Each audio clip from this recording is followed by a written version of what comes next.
Hey guys, welcome to I'm Adam. And I'm Bruce. And test your bank accounts, everyone, because soon we'll have yet another console to buy. Just to catch you up on the story to date, Kotaku first reported on the PlayStation 4 re-release last week, and then Eurogamer's Digital Foundry confirmed those rumors with their sources yesterday. And well, it's time for the Nova to chip Ooh, in. that's us! And we can not only confirm that the PlayStation 4K is real, but we can also share price, release date, and functional info about the console with you guys and gals. And we won't even tease it out, right, Lawrence? Yeah, let's go. Oh, okay, so the PlayStation 4.5, as it's being called, will release this holiday, 2016, and is currently priced at $400, although we're told that's tentative and could change. Did you just whistle like it was too much or too small? I think it's too small. I'm impressed. He has a half-built computer over there, so I'm just like, what's $400 to you mean? That's a good deal. 5 bottles of wine. As you'd imagine, there's a lot of lingering questions. We have the answers to most of those. The existing model of the PlayStation 4 will be sold. Okay. The PlayStation shit, or I don't know what it's going to be called, but that will drop in price, but we don't know to what. So essentially, you'll have the premium model and the shitty I have to work 2 jobs model. Yeah, the new name will be PlayStation 4 Poor People. Oh, What up, dude? Gotta play FIFA somewhere. And as the reports imply, the console will output everything in 4K resolution. Whoa! That includes videos and currently existing games. There are a few caveats to that. When it comes to technical performance, Digital Foundry is actually pretty on the nose with their analysis of the console. You should check out the research if you get a chance. But essentially, they report that there's no technical way for a console with a form factor and price similar to a PlayStation 4 to render games natively at 4K. Talking about some up-resin. Yeah. So while Digital Foundry is astoundingly thorough, here's the layman version for all those PlayStation 4 poor peoples. Well, Take it away, Lawrence. Okay, so here's a lot of numbers coming at you, so be aware. Look at it. 4K is 3,840 by 2,160 pixels, or essentially double 1080p in both dimensions. Right. And because that's how squares work, it basically means you have quadruple the total number of pixels. So essentially that's 4 1080p's all lined up to make one image. Right. That means each frame is 8.3 megapixels as opposed to 1080p's 2.1. wow. Simply put, that's a shitload of pixels, and there's no way existing or even near future tech can crank out that amount of pixels and still have the relative form factor and price of a PS4. True 4K gaming is more in the realm of massive expensive PCs like the one Joel's going to put together. Yeah, right. They need multiple video cards, and even then, it's not that easy to do. You just need crazy amounts of power, like 2 $1,000 video cards, massive ass CPUs. It's a lot of heat, and miniaturizing all that stuff into PS4, it's just not going to happen. Question for you, Lawrence. What if I believe? You can continue to believe. It won't matter. It won't Some matter. Some guy on Reddit said he did it. Yeah, just hook little diodes up to your nipples, and all the belief will come out and power the PS4 and make it 4K. Thank you, Sony. God bless America. And it turns out they are correct. Our source confirms that while the console will put out a 4K image, it will up-res it from whatever native resolution a given game spits out. This shouldn't be a huge surprise, mostly because it has been happening for a while now. Both PlayStation 3 and PlayStation 4 upscale to 1080p from lower resolutions, so it's not uncommon. Most people don't really seem to notice. That's why your parents have True Motion enabled on their televisions. Tell them to stop. With all that said, here's the cool part. Games are already in development that specifically utilize the increased power of the PlayStation 4.5. We're told that a developer that has worked extensively with Sony in the past is developing a game for the PS 4.5 using a major property. Ooh, God of War. I don't know. I haven't seen one in a while. We're not sure. Yeah. That's a good point. The game will be demonstrated at E3 this year and is scheduled to release in Q2 2017. Most of you will see it on a YouTube live stream in 1080p and go, wow, 4K looks great.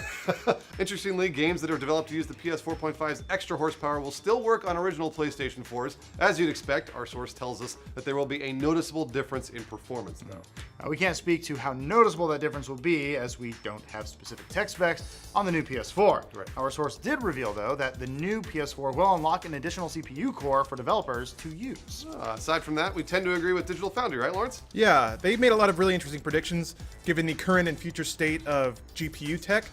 Essentially, they speculate, and it's probably justified, that the new PS4 will use a customized AMD CPU-GPU hybrid like the current PS4. Yeah.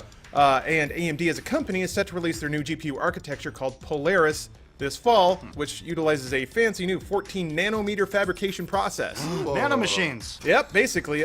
So again, head over to Digital Foundry if you want to be gobsmacked with some very intelligent research and a lot of big words. But the bottom line is AMD's new graphic tech is faster, smaller, and more energy efficient. which is everything you want in a home console. Yeah. Polaris will also natively support 4K, HDCP 2.2, HDR, HDMI 2.0, and a wider color spectrum, so it seems like a no-brainer when it comes to how PlayStation would attempt to double their GPU power. Yeah, in terms of development, Digital Foundry questions the ease of compatibility, particularly when it comes to upgrading to a new Radeon architecture and splitting developmental resources. In their analysis of what a mid-generation refresh PS4 could look like, they entertain the possibility that we might just see a PS4 Slim slightly enhanced by a downsized 14-16 nanometer APU production process. Still with us? Wake up. They're Charlie! there. They're there. So that rounds out the hard news we have to offer, but we have a few lingering questions about this bizarre new console, right, Lawrence? Yeah, so it implies a lot of interesting questions, especially about why Sony would introduce it now, and what it means also that they're trying to get VR off the ground. A lot of outlets are pointing to a 4K PS4 as the key to making PlayStation VR more competitive when it's compared to its yes. PC counterparts like the Vive and the Oculus Rift. Yeah. They're not wrong technically, but for the fact that the PlayStation VR has its own display and it's not a 4K display. Okay. It's actually a good deal worse than the other one. So the PlayStation VR uses a 1080p display split across two eyes, so 960 by 1080 per eye. Okay, wow. That is lower than the Oculus and the Vive, which are both 1080 by 1200 per eye. So while the PlayStation 4.5 would theoretically make for a better VR experience with higher frame rates and better graphics, on a base level it can't compete with either the Oculus or the Vive because the display is just fundamentally lower resolution.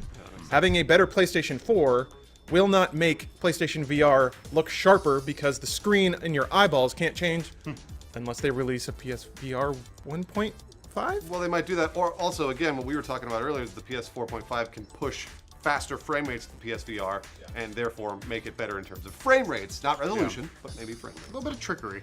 So we've got a 4K console set to release within the year, and a sorta kinda up-res 4K launch title coming in Q2 2017. Yeah, here's a big question though. Are there enough 4K TVs out there for this console to matter, Adam? I don't have one. Okay. Yeah, although TV sales saw an overall drop in 2015, 4K TV sales are witnessing unprecedented growth, Really? as reported by research firm IHS.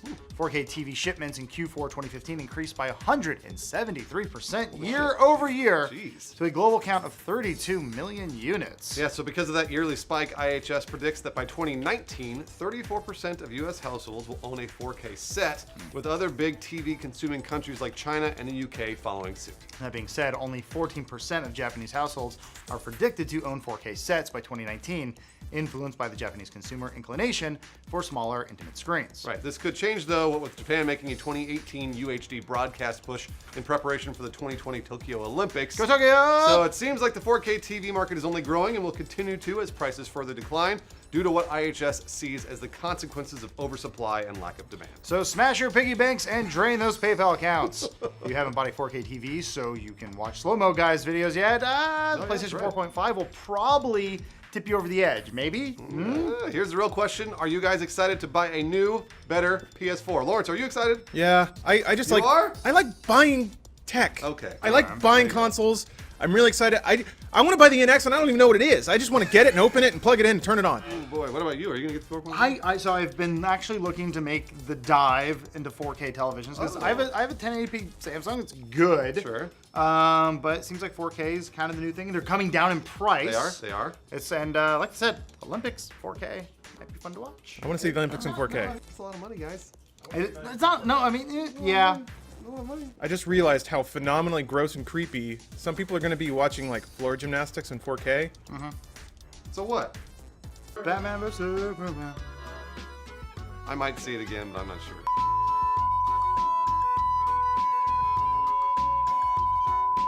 I don't know what he was doing. That's where his Superman had a vision. I don't know. He's went on Lawrence. Vision Quest. I don't know. Hey, but hold on. Actually, you'll know this. Why was he carrying a... I've been stacking rocks up here for 20 years, boy. I know. Where you been?